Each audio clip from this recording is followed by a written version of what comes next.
suma mediante. Y fíjense que ahí la operación suma, en ambos casos, en el primer miembro es lo mismo, pero es en el segundo miembro donde cambia, ¿sí? Entonces fíjense que simbólicamente se escribe A más B, pero en realidad ese A más B, por ejemplo, en el ítem A, tiene que ver con el mínimo común múltiplo entre A y B, ¿sí? Recuerden que el mínimo común múltiplo no es otra cosa que, considerando dos números, ¿no? Dado dos números, el múltiplo que sea común a los dos, pero el menor de todos, ¿sí? La idea de el primero de todos. Y en el ítem B tenemos A más B, la operación A más B, la cual está definida como ahora el máximo común divisor. Quiere decir que dado dos números, A y B, ¿sí? Lo que se intenta hallar es un divisor que sea común a los dos, pero que sea el máximo de todos, o sea, que sea el mayor de todos. Bien, ahora vamos con el ítem A, ¿sí? Y lo que debemos calcular es el mínimo común múltiplo de 1, 3, 5 y 15, operándolos, ¿sí? De dos en dos. Entonces, fíjense que la tabla que nos queda es esa que tenemos ahí, ¿sí? Ya les coloco la tabla para que así les sea más sencillo.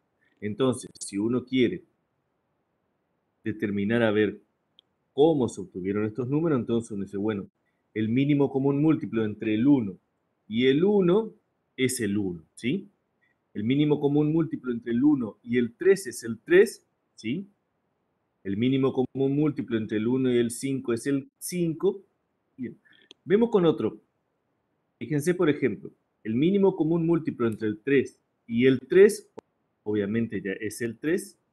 Y fíjense que el mínimo común múltiplo entre el 3 y el 5 es el 15, ¿sí? O sea que el 15 reúne la característica de que es múltiplo de los dos, múltiplo del 3, múltiplo del 5, y es el mínimo, o sea, la idea del primero de todos. Obviamente después hay otros múltiplos comunes, ¿sí? El 30, el 60, el 90, todos esos números también son múltiplos del 3 y del 5. Profe, Pero el 15 es el primero de todos, ¿sí? no entendí. ¿Por qué el 15? Y vuelvo a repetir otra vez. Recuerden de que en este ítem A lo que estamos calculando es el mínimo común múltiplo. O sea, sí o sí tienen que ir a la definición de mínimo común múltiplo, ¿sí? De ese no se escapan. Recuerden que en matemática cuando se define algo hay todo un enunciado y para saber qué es lo que dice, cómo se interpreta y demás, tengo que ir al enunciado, ¿sí? O sea que deberían ir a lo que representa el mínimo común múltiplo, cómo se lo calcula y demás. Yo les digo acá, en términos cotidianos, que el mínimo común múltiplo no es otra cosa que, dado dos números, lo que yo considero ahora es un múltiplo de los dos, pero ese múltiplo cumple con la característica que es el primer múltiplo de todos. Por ejemplo, si yo tengo el 3 y el 5, ¿cuál es un número que sea múltiplo a los dos? Y un número que sea múltiplo a los dos, hay infinitos. Hay el 30, hay el 60, hay el 90, hay una cantidad, ¿sí? Infinita diría yo. Pero la pregunta es, ¿y cuál es el primero de todos? Bueno, el primero de todos es el 15. Eso significa que un número antes del 15 no voy a poder encontrar que sea múltiplo de los dos, ¿sí? Ahora, ¿cómo se calcula ese 15? Bueno, ahí tienen que ir a la definición de mínimo común múltiplo y ver cómo se hace las cuentas, ¿sí? Pero acá les digo que el 15 es el primero de todos. Lo mismo, por ejemplo, entre el 3 y el 15. Entre el 3 y el 15, ¿cuál es el mínimo común múltiplo? El mínimo común múltiplo en este caso coincide con uno de los números que es el 15. ¿Y qué significaría eso? Que este número 15 que está acá en la tabla que yo estoy señalando es un número que es múltiplo de los dos, pero es el primero de todos. Por eso se lo interpreta como el mínimo, ¿sí? ¿Puede ser hasta acá la idea por lo menos? Sí, profe. Más o menos. Fíjense, vamos con un, a ver si lo podemos dar, ¿no? Si yo tengo dos números en el 2 y el 3, yo les digo, ¿cuál es el mínimo común múltiplo de los dos? Entonces uno dice, bueno, voy a buscar un número que sea múltiplo, pero que a la vez sea el primero de todos. Ahí me parece que escribieron algo. El 6, exactamente, el 6. El 6 es el número que cumple que es múltiplo de los dos y es el primero de todos. ¿Existen otros? Sí, existen infinitos. ¿sí? Existe el 12, después existe el 18, después existen varios. Pero ¿cuál es el primero de todos? El primero de todos es el 6, ¿sí? O sea que esa es la idea. En ese distinto sería si hubiese dicho el 4.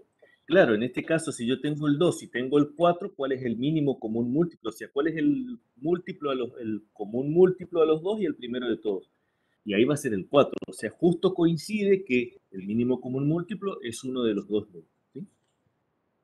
Como en este caso, por ejemplo, entre el 3 y el 15, el mínimo común múltiplo es el 15. O sea, en este caso se cumple que el primero de todos, el primer múltiplo, es uno de los dos, ¿sí? Bien, esto es mínimo común múltiplo. Y después tenemos lo que es máximo común divisor. ¿Qué significa esto? Que si yo tengo dos números, lo que uno hace es determinar sus divisores, ¿sí?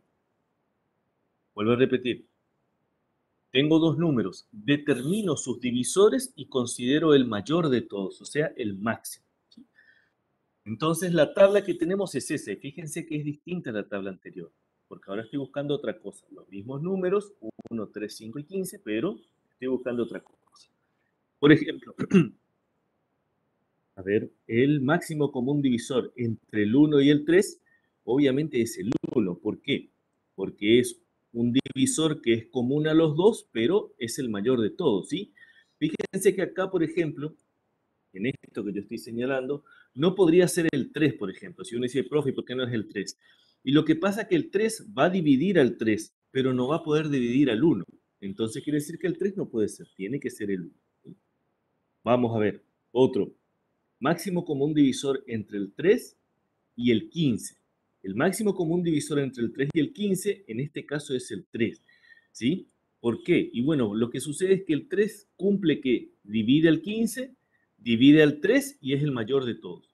¿Existe otro divisor antes? Claro, existe otro divisor que es el 1, pero el 1 no es el mayor de todos porque hay otro más grande que es el 3. ¿Sí? En este caso, este 3 coincide con uno de los números con los cuales estoy trabajando. Lo mismo entre el 5 y el 15, por ejemplo. El máximo común divisor entre el 5 y el 15 es el 5. ¿Por qué?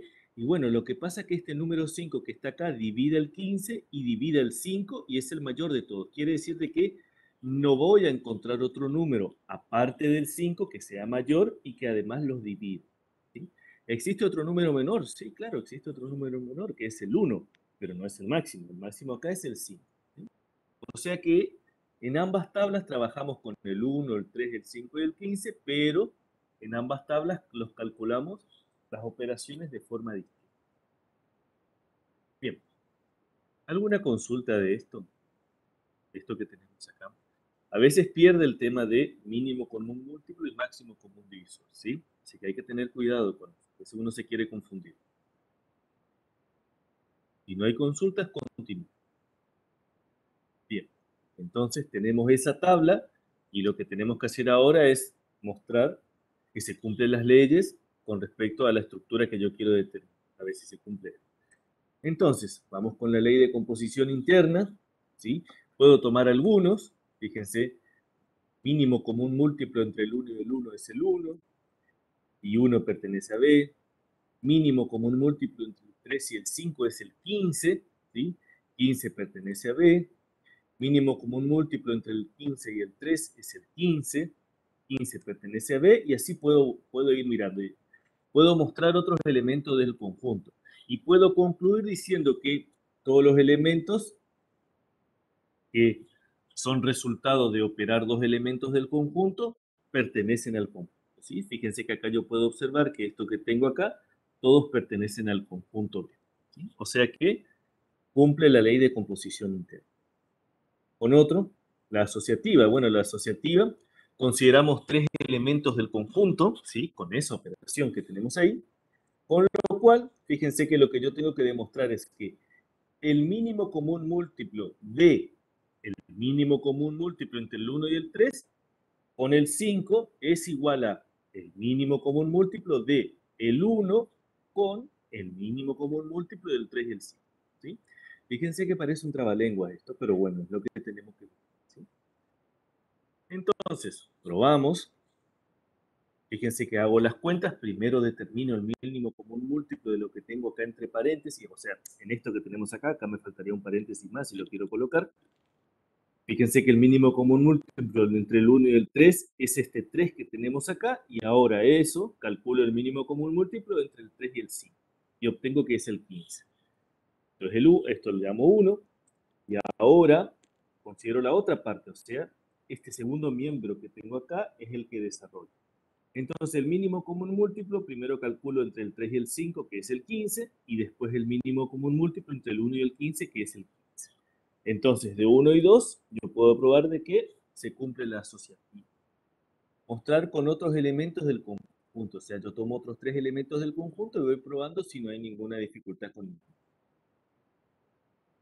Este es el más complicado, por lo menos el que se quiere llevar a confusión. Vamos con el elemento neutro.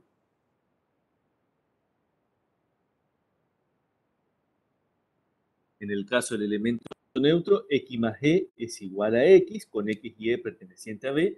Coloco x más e porque originalmente era la operación suma, a más b, ¿se acuerdan? A más b es igual y ahí era mínimo común, mínimo común. Entonces, por el momento coloco la operación suma. Entonces, probamos. ¿Sí? Fíjense que acá, como tengo números, tengo una tabla, entonces voy mirando. Entonces, ¿qué es lo que uno observa acá? Lo que uno observa es en forma horizontal y en forma vertical si se repiten los números originales.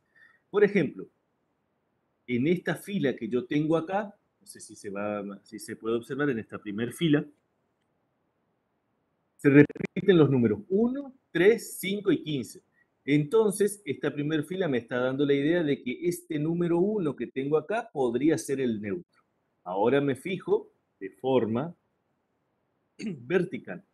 Y en forma vertical acá también tengo los mismos números, o sea, los números que están acá son los mismos de acá. Entonces eso me da la idea de que este 1 que tengo acá también es el neutro. Entonces ahora pruebo, calculo, mínimo común múltiplo entre el 1 y el 1 es el 1, mínimo común múltiplo entre el 1 y el 3 es el 1, y así voy probando. Entonces fíjense que cada vez que opero un elemento con el 1, obtengo el otro elemento. Entonces dice, bueno, 1 pertenece a B, B tiene elemento neutro y es el número 1. ¿Me explico hasta acá? Puede ser. Recuerden que esto similar ya lo habíamos visto anteriormente, ¿sí? Con una tabla. Y ahora vamos a mirar si o probar si tiene elemento inverso, o sea que x más x' es igual a e. La pregunta es, ¿tiene elemento inverso esta tabla que yo tengo acá, o sea, este conjunto? Mirando la tabla, ¿tiene elemento inverso? Que cuando yo opero dos elementos es igual a 1 para todos, lo que yo opere. ¿Qué me dice? No. No, Y profe. la verdad que, y la verdad que no, exactamente no. Porque cuando yo miro acá esta tabla que tenemos acá, solamente hay un caso donde aparece el elemento neutro cuando yo opero dos números. Uno con el 1 me da el 1. Pero después en los otros casos, en todas las otras filas, en todas las otras columnas, ya no aparece el número 1. Como ya no aparece el número 1, quiere decir que en los demás casos, cuando yo opero dos elementos, no obtengo el elemento neutro. Entonces, eso significa que no existe elemento inverso. ¿Sí? Entonces, no tiene elemento inverso, puesto que el único caso en el cual un elemento operado con otro es 1, es para el caso del elemento 1. En todos los otros casos no. Entonces, no tiene elemento inverso. ¿Sí? Conmutativa, si se cumple la conmutativa, como la tabla es simétrica con respecto a la diagonal principal, cumple la conmutativa. ¿Sí? Entonces, quiere decir de que este conjunto tiene estructura de semigrupo conmutativo con unidad. He visto en algunos parciales de algunos años anteriores que se ha dado esta tabla, obviamente no con esos números, pero sí se ha dado esta tabla, o sea que si por alguna razón le dan esta tabla o algo similar a esto, cuando digo esta tabla es el mínimo común múltiplo, ¿sí? Entonces esto es lo que uno debería hacer, que como verán no es complicado, pero hay que hacerlo, ¿sí? La misma idea para el otro caso, para el caso del punto B, que es el máximo común divisor, ya tengo la tabla, quiere decir que lo único que debo probar es que se cumple la ley de composición interna, asociativa, elemento neutro y así continúa. ¿Sí? Bien, la pregunta es, en este caso, ¿sí? Bueno, ya sabemos que ley de composición interna, podemos observar ahí los elementos, o sea, los resultados dentro de la tabla. Es asociativa, tendrían que probar. Y la pregunta es, ¿cuál sería acá el elemento neutro, aparentemente? El 1, me dice su compañero. Recuerden que yo tengo un elemento y opero con otro, yo debo obtener el primer elemento. Entonces, ¿cuál sería el elemento neutro? Bien, mucho mejor, me parecía. El elemento neutro es el 15, exactamente. ¿Por qué? Porque cuando yo miro horizontalmente, acá está donde se repiten todos los números, o sea, los números con los cuales estoy trabajando. Fíjense que este 1 coincide con este 1, este 3 con este 3 de acá arriba, este 5 con este 5, este 15 con este 15. La pregunta es, bueno, ¿y cómo se obtuvieron todo esto? Y bueno, todos estos números se obtuvieron habiendo operado con el 15. Eso es horizontalmente. Ahora me fijo verticalmente a ver si coincide con ese mismo número. Y fíjense que acá tengo verticalmente también 1, 3, 5 y 15. ¿Y cómo se obtuvieron esto? Habiendo operado con el 15. Entonces, da la idea de que el 15 es el elemento neutro. Ahora tendría que probarlo, ¿sí? Tengo que hacer las cuentas y colocar mostrar de que en definitiva es el número 15. Y ahora la pregunta es, ¿tendrá elemento inverso? O sea, los elementos del conjunto B tienen elementos inversos, todos.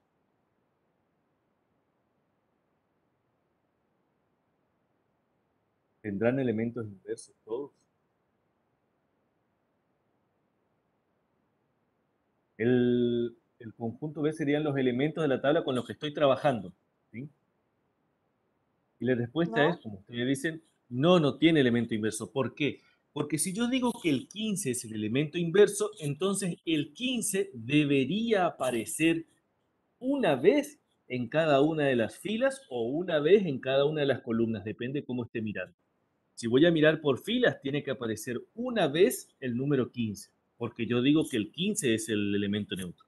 Lo mismo para este caso, por ejemplo. Acá en este caso el elemento neutro era el 1.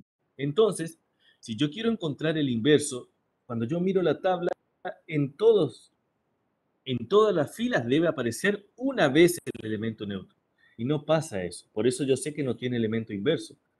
Lo mismo acá, yo digo que el 15 es el elemento neutro. Bueno, entonces quiere decir que en todas las filas una vez debe aparecer el elemento inverso. Disculpen, el elemento neutro. Y eso me da la pauta de que hay inverso. Pero eso no sucede, solamente aparece en la última fila. En la última fila está el número 15 y en las demás no aparece. Entonces quiere decir de que en los demás casos no existe inverso. Bien, entonces eso les quedaría por mostrar. Y después, fíjense, pasamos al punto 9. Punto 9 también tenemos una tabla, pero en este caso tengo definidas dos operaciones, ¿sí? O sea, tengo los elementos, el conjunto K, que tiene los elementos 0 y 1, y para el cual se definen dos operaciones. Una operación suma, por una determinada característica, y una operación punto o producto, con una determinada característica, ¿sí? Entonces, probamos las operaciones que se cumplen en cada uno, ¿sí? Y vemos qué sucede. Entonces, ley de composición interna, esto es muy similar a lo que ya habíamos hecho con las tablas anteriores, quiere decir que voy mostrando todos y veo que se cumple, o sea que el resultado realmente pertenece al conjunto, con lo cual puedo decir, bueno, cumple ley de composición interna. La asociativa les queda a ustedes, no hay mucho por probar, son dos o tres opciones nada más. Elemento neutro. El elemento neutro, recuerden, yo opero un elemento con otro y debo obtener el primer elemento. Entonces, me fijo a ver, planteo las posibilidades y fíjense que el resultado, fíjense que para este caso 0 operado con 0 me da 0, 0 operado con 1 me da 1, 1 operado con 0 me da 1. Entonces da la pauta de que el 0 es el elemento neutro, ¿sí? Como también miro, y bueno, miro la tabla. Debo mirar horizontalmente que se repitan los números con los cuales estoy trabajando y verticalmente que se repitan los números con los cuales estoy trabajando, ¿sí? Entonces, continúo. K tiene elemento neutro y es el 0. Probamos si tiene elemento inverso, quiere decir que, dado dos elementos, cuando yo los opere me tiene que dar el elemento neutro. Entonces, como el 0 es el elemento neutro, el 0 debe aparecer una vez, como mínimo, y después me fijo, obviamente, debe aparecer una vez en cada una de las filas. Como acá tengo dos filas nada más, entonces veo que el 0 aparece en las dos filas. Entonces muestro ahora, sea e igual a 0, que pertenece acá, y muestro. 0 más 0 me da 0, entonces significa que el inverso del 0 es el 0. Y 1 más 1 me da 0. Entonces quiere decir que el inverso del 1 es el 1. Y fíjense que nuestro conjunto K solamente está formado o solamente pertenecen los elementos 0 y 1. Quiere decir que ya está todo. Eso quiere decir que K tiene elemento inverso, ¿sí? O sea que cada uno de los elementos tiene inverso. Y después, bueno, se cumple la conmutativa. Podemos observar ahí que es simétrica. Vamos con la otra operación. La otra operación es la misma idea, ¿sí? Cambió la operación nada más. Fíjense que realizo todas las cuentas que veo ahí o que se observan ahí, ¿sí? Determino que pertenecen al conjunto K, los resultados, cumple la ley de composición interna, la asociativa, bueno, se les queda a ustedes, tomo tres elementos, los asocio. Elemento neutro, entonces ahora debo probar que x por e es igual a x, ¿sí? Entonces, probamos. Realizo todas las cuentas, me fijo a ver qué es lo que sucede y fíjense que cuando opero 0 por 1 me da 0, 1 por 0 me da 0, 1 por 1 me da 1 y 1 pertenece acá. Entonces, K tiene elemento neutro y en este caso es el 1, ¿sí? ¿Cómo miro en la tabla? Y bueno, en la tabla, dentro de los resultados, se deben repetir los valores con los cuales estaba trabajando, ¿sí? Los valores o elementos. Elemento inverso. La pregunta es, ¿en la tabla el 1 aparece una vez en todas las filas? Obviamente que no. Fíjense que en la primera fila ya no aparece el elemento 1 que yo digo que es el neutro. Entonces quiere decir de que, fíjense que solamente hay un caso donde aparece el 1, en todos los otros casos no. Entonces K no tiene inverso. Es conmutativa, como la tabla es simétrica con respecto a la diagonal principal, cumple la conmutativa. ¿Sí? Entonces, yo con esto me voy a la definición de estructura de cuerpo y ahí determino, ¿es cuerpo o no? O veo si me falta por demostrar algo más, ¿sí? Ese ya les queda a ustedes. Bien. Con eso terminamos todo el práctico de estructuras de cuerpo.